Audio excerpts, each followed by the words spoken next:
Today we're looking at rare quarter coin prices, and we're going to start off from a 1954 quarter all the way up into the year 2001. So first off, in 1954, these are going to be 90% silver. So right now they're worth like, $7 to $8 just in silver value. All right, but if you find one like this, it can be worth a lot more money. This coin sold for $288. That's why you always weigh your coins, inspect your coins very, very closely. This quarter design was accidentally struck onto a Roosevelt dime 10-cent stock. All right, so it's going to weigh less than your typical quarter. So $288 for that coin. Now it is still silver because in 1954, of course, they were also minting silver dimes. So still a silver piece there. All right, now this coin here, very simple. You'll see the lettering being cut off there. This quarter design from 1954 was struck onto a Jefferson nickel planchet. Now in 1954, nickels were not silver. That's why you can tell just by looking at the color of this that it is not silver. Now, if you're not really familiar with coins, you might need to weigh your coin or inspect it more closely, but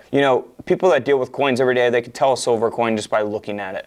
But the lettering being cut off there, it's on a Jefferson nickel planchet. This coin sold for over $440. And then moving on to a really beat up, damaged coin that sold for over $285 at auction. This is a 1961 quarter design that was accidentally struck onto a penny planchet. So a Lincoln penny planchet is what this quarter design was struck onto. Unfortunately, all that damage does take a lot of value away, but still, almost a $300 coin there. Now we could see that this could take place on, all kinds of different dates and other coins as well, not just quarters. So we have a quarter design, again, struck onto a 5-cent planchet, but this time the coin is from 1966. This coin ended up selling for $360. And then we have, even as we get more modern here, a 1978 quarter design that was accidentally struck onto a penny planchet, 1-cent Lincoln cent planchet. All right, so kind of speaks for itself. Of course, the grade, which is the condition of the coin, will affect the value of any coin. And in this case, this coin ended up selling for over $1,100. Not too bad for 25 cents. Free silver coin giveaways every Tuesday and Friday night at 7 p.m. Eastern Time, only on the Whatnot app. No catch, guys. Free silver giveaways. Plus, you get the $15 credit to spend on the Whatnot app.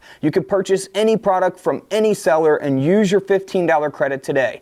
Download the Whatnot app at the link in the comments below or scan the QR code on the screen. Now here is a different type of mint error. This coin sold for around $60 at auction. It's a 1979 Washington quarter where the obverse and the reverse have both been struck through. So you can see how the design is faded out as a result of that strike through error. $60 for that coin. Now keep in mind there's all kinds of other strike throughs you can look for on coins. Just check out my other coin videos here on the page. Now this next coin is an obvious off-center strike, but it's taking place on a more modern 1995 Washington quarter. This coin sold for a little over $100. And then we have a 1998 Washington quarter that has been triple struck 3 different times. I mean, that is a super unique mint error. I'm actually surprised this didn't sell for over $1,000. This coin sold for around $700 at auction in an older annex holder graded at a 64. Now we got a modern state quarter, 1999 Georgia state quarter. This coin has been quadruple struck 4 different times. Of course, those strikes being off center, and this coin ended up selling for $660. Here's a coin that has been struck 7 different times. 7 times. That's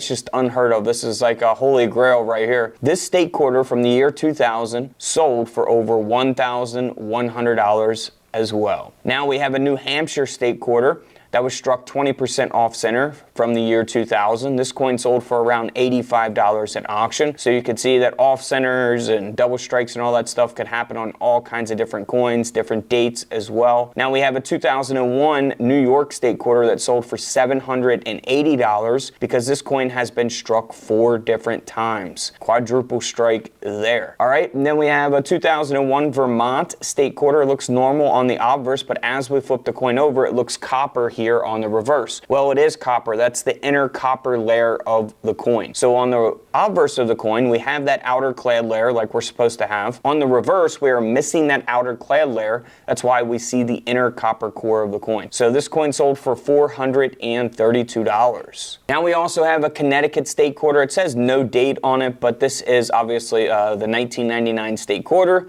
Pretty interesting why they would put it as no date. Very interesting for that one. I think PCGS might have just messed up on that slab or something. I'm not sure.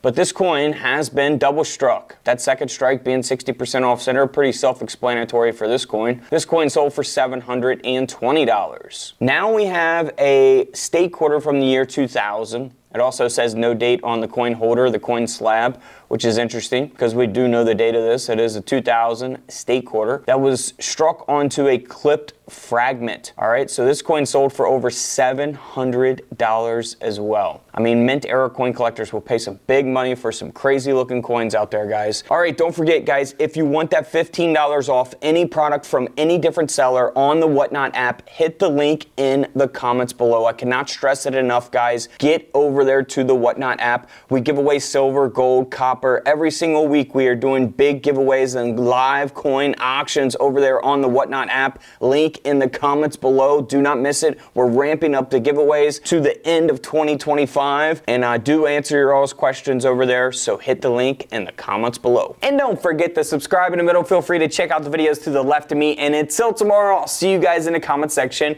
below. This is Couch Collectibles, and this is where I disappear.